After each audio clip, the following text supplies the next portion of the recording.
책 읽어주는 남자 준원입니다.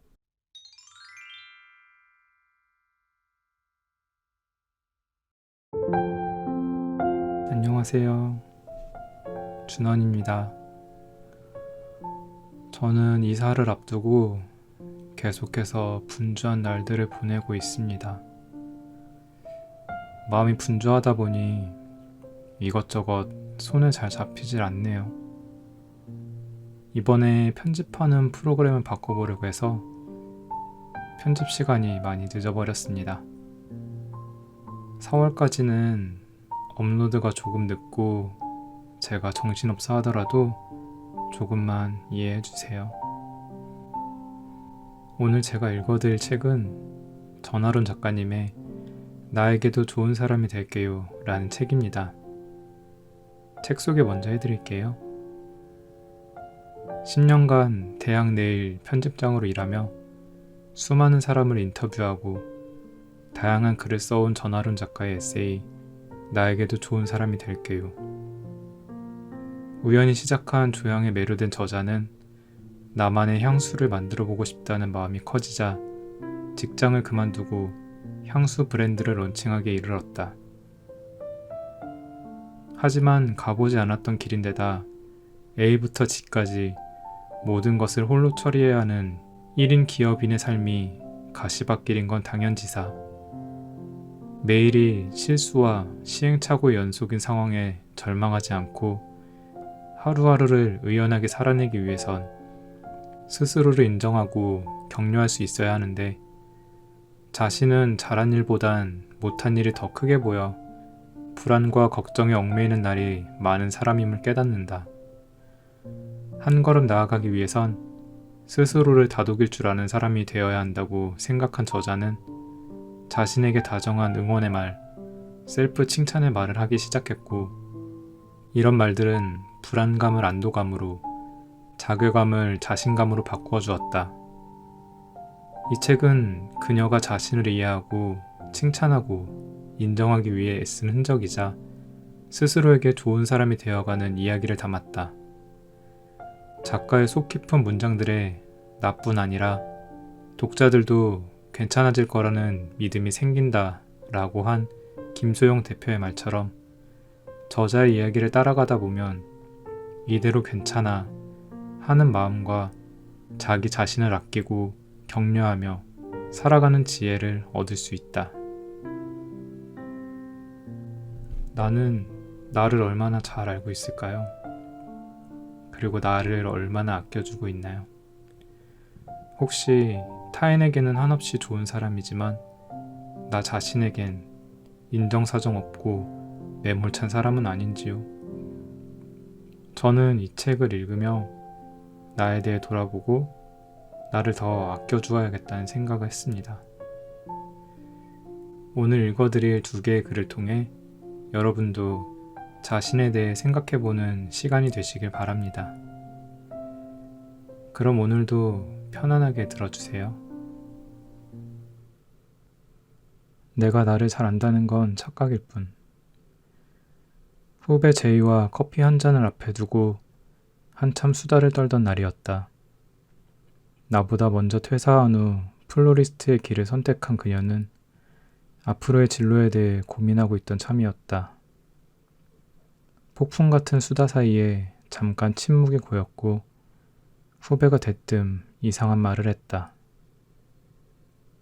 그래도 선배는 대단해. 나도 선배처럼 뭔가를 꾸준히 할 수 있는 사람이면 좋겠어. 엥? 그게 무슨 소리야? 나 진짜 끈기 없는데. 그 말이 진심으로 이상하게 들렸다. 평소 칭찬보신 제이이긴 하지만 얘가 나를 놀리나 싶은 마음이 들 정도였다. 나는 나를 잘 안다. 변덕도 심하고 끈기도 없다. 그래서 한 우물을 파지 못하고 이것저것 첨벙대기 일수다. 집중력도 약하다. 대신 호기심이 강하지 라며 부족한 것 투성이인 나를 위해 그럴싸한 변명을 하곤 한다. 그런데 후배가 하는 말은 달랐다. 선배는 에디터라는 직업으로 10년 가까이 한 회사를 다녔잖아. 에이, 그건 직업이었으니까 그렇지. 조양도 계속 공부하고 있고, 조양 공부는 원래 끝이 없는 거라 그래. 그리고 글도 꾸준히 쓰고 있잖아. 어제도 썼고. 글 쓰는 건 항상 하는 거니까. 이야기를 나누다 보니 후배는 계속해서 나에게 잘하고 있다고 말하는데 나는 아니라고 우기는 모양새가 되어버렸다. 이것저것 하긴 하는데 내가 뭐 하나를 몰입해서 하는 건 아니라서 하고 말끝을 흐렸더니 후배가 웃으며 말했다. 그럼 조금씩 꾸준히 하는 사람이네. 집으로 돌아오는 길에 후배가 한 말이 계속 머릿속을 맴돌았다. 조금씩 꾸준히 하는 사람. 내 앞에 꾸준히라는 말이 붙으리라고는 상상도 못했다. 나는 그런 사람이 아니라고. 변덕도 심하고 끈기도 없지만 호기심은 많은 사람이라고 스스로를 규정해왔기 때문이다. 누군가를 어떤 범주 안에 넣어 이해하려는 건 굉장히 게으른 애정이라고 생각한다. 애정은 있지만 이해하기 힘들거나 그럴 만한 에너지가 없을 때 우리는 상대를 쉽게 특정 범주 안에 넣어버린다. 그리고 그 사람은 이런 사람이야 하고 단정한다. 생각해보면 나 또한 타인에게 이런 잘못을 자주 범했고 그로 인한 아픈 기억도 있다. 몇 년 전 취재를 위해 같이 일하던 후배와 함께 부산국제영화제에 가서 영화를 관람하고 숙소로 돌아가는 길이었다. 영화제 취재는 겉보기에 멋있을지 몰라도 실제로는 밥 먹을 시간도 없이 연속으로 4-5편의 영화를 보고 그걸 그 자리에서 정리하고 기록해야 하기에 녹록치 않은 일이다. 다양한 감정을 다루는 영화들을 계속 보다 보니 평소에는 상대방과 나누지 않을 법한 깊은 이야기를 하게 되는 일도 많다. 그날도 그런 밤이었다. 지친 걸음에도 쉴 새 없이 대화를 나누던 와중에 후배가 이런 말을 했다. 선배는 그런 말을 많이 하잖아요. 너는 어떤 스타일이니까 혹은 너는 어떤 타입인 것 같아 식의 말이요. 그게 나쁘다는 건 아니고요. 선배 나름의 이해하려는 노력인 건 알겠는데 사실 틀릴 때도 많거든요. 선배 말이. 그날 나눈 다른 대화는 다 잊었는데 그 말만은 아직도 생생하게 기억난다. 세심한 노력 없이 후배들을 이해하려 했던 말들. 내 딴에는 노력이라 생각했던 것들이 사실은 일종의 폭력이었던 걸 깨달은 순간이었다. 상대에게 애정이 없었다면 그런 말도 그런 생각 자체도 하지 않았을 것이다. 가까운 사이일수록 우리는 오히려 서로를 모를 때가 많다. 예를 들어 부모 형제 같은 가족 간에 그렇다.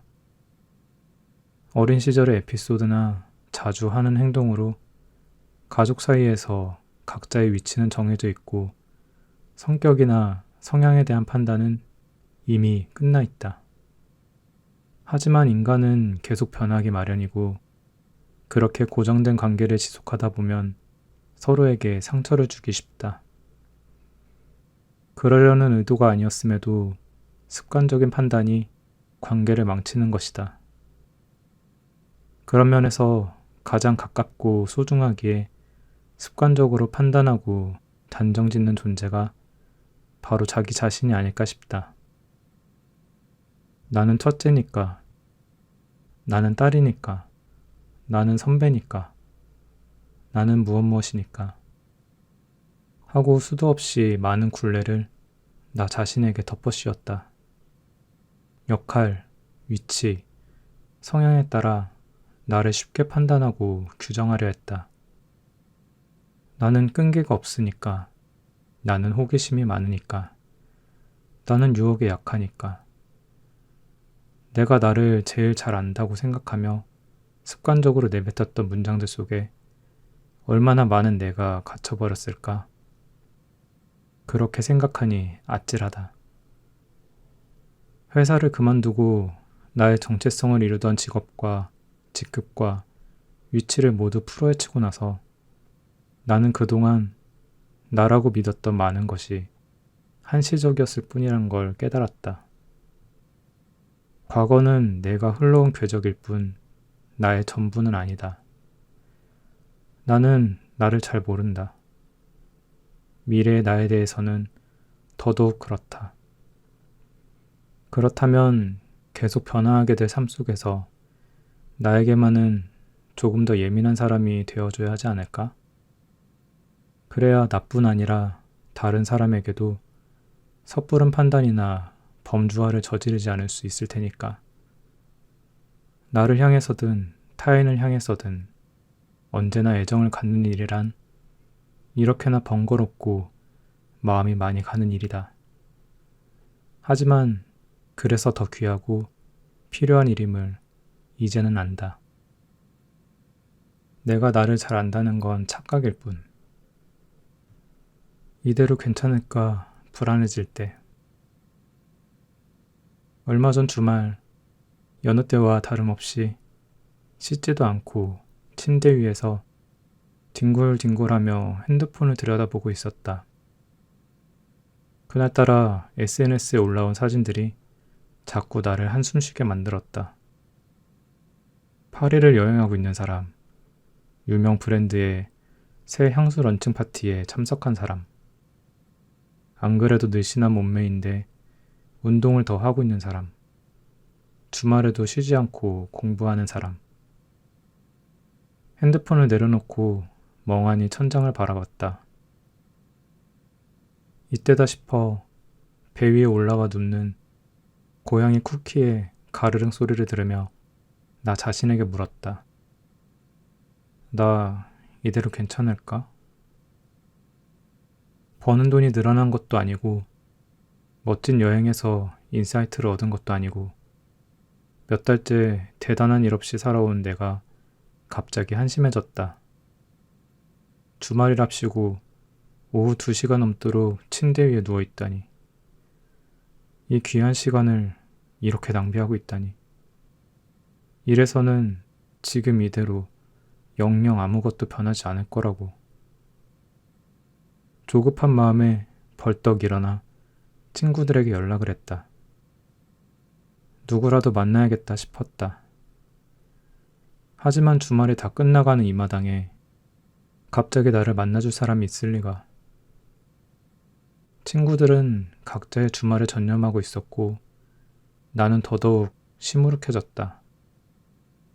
사람도 제대로 못 챙기고 내가 제대로 하는 게 대체 뭐니? 그렇게 주말을 보내고 나니 이대로 괜찮을까? 하는 질문, 이자 의문이 내내 나를 따라다녔다. 그렇게 행복이 아니라 불행에 기대기 시작했다. 들여다보면 무언가 이뤄야만 한다고 늘 재촉받아왔던 학창시절과 직장생활을 거쳐오면서 견고해진 불안이 그 한 문장의 질문 안에 숨어 있었다. 어릴 때는 이런 나약한 불안 따위 나이가 들면 괜찮아질 거라고 생각했다. 하지만 반대였다. 인생은 학교나 회사처럼 정해진 기준이 있는 게 아니라서 내가 가진 선택지가 무한대로 늘어난다. 그중 어떤 기준에서는 좋은 성과를 보일 수 있을지 모르지만 모든 기준에서 좋은 점수를 얻을 수는 없다. 밤낮으로 열심히 글을 써서 글쓰기 점수가 높아지면 그 시간만큼 방치해도 지저분해진 집 때문에 집안일 점수는 낮아지는 식으로. 그러다 보면 항상 어떤 부분은 마이너스 점수일 수밖에 없다. 잘하고 있는 것도 많지만 어째서인지 눈에 가장 먼저 보이는 것은 부족한 부분이다. 어느 날 심리학을 연구하는 박진영 저자가 쓴 나 지금 이대로 괜찮은 사람이라는 책을 읽다가 무릎을 탁 쳤다. 실제로 비슷한 종류의 사건일 때 긍정적 정서에 비해 부정적 정서의 강도가 더 심하며 더 오래가고 주의도 더 잘 빼앗는 등 부정적 정서의 영향이 지배적인 현상이 나타난다. 이와 같은 현상을 부정편향이라고 한다. 즉, 우리는 기본적으로 좋은 일보다 나쁜 일에 더 큰 영향을 받는다. 나 지금 이대로 괜찮은 사람 123쪽. 그럼 그렇지. 나만 그런 건 아니구나. 열심히 글을 쓰고 집에 돌아왔을 때 현관 앞에 서서 집이 지저분하다는 이유로 풀이 죽는다. 집이 깨끗하다고 해서 마냥 행복해하는 것도 아니면서 나는 왜 아쉬운 것들만 열심히 줄을 세울까? 그런 내가 못마땅했는데 다들 그렇다고 하니 어쩐지 안심이 되면서 짠한 마음이 들었다. 언제나 불행과 불만은 힘이 세고 몸집이 크고 시끄럽다. 그래서 우리의 몸과 마음은 자꾸 불행과 불만 쪽으로 기운다. 그러다 보면 더 중요한 요소들, 예를 들어 몸이 아프지 않다는 것, 아끼는 사람들이 별탈 없이 잘 지낸다는 것, 일상을 유지할 수 있을 정도로 내 마음이 잘 버텨주고 있다는 것을 잊는다. 내가 무사하다는 것에 대해 나는 너무 무심하다. 그렇게 무심한 내가 다그치듯 뱉어내는 그 질문, 이대로 괜찮을까의 포인트는 이대로에 찍혀 있다. 변함없이 이 모양으로 살게 되어도 넌 괜찮겠냐는 질문. 여기서 멈출까봐, 바뀌지 않을까봐, 나아지지 않을까봐 두려워하는 질문. 그건 나뿐만 아니라 언제나 더 나아져야 한다라는 메시지를 주입받아온 우리 모두가 쉽게 걸려 넘어질 수 있는 질문일 것이다. 하지만 지금 이 모양에서 영원히 변하지 않았으면 하고 바라는 것도 분명히 있다. 아빠가 돌아가신 후 엄마가 혼자서 씩씩하게 잘 지내는 것, 10살이 다 되어가는 내 고양이들이 여전히 우다다거리며 똥꼬 발랄하다는 것, 회사 다닐 때와 다르게 내 글을 쓸 시간이 넉넉하다는 것, 매일 운동을 하며 조금씩 건강해지고 있다는 것 등등. 이대로 괜찮을까 하며 불안한 마음이 들 때는 변하지 않을까봐 두려운 부분보다 영영 이대로였으면 하고 바라는 부분을 세워보려 한다.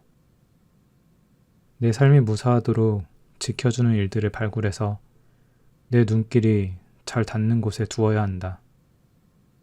그건 노력이 필요한 일이겠지만 억지스럽거나 어려운 일은 아니다. 항상 눈에 띄는 건 아니라도 우리 삶에는 의외로 소중한 게 많으니까.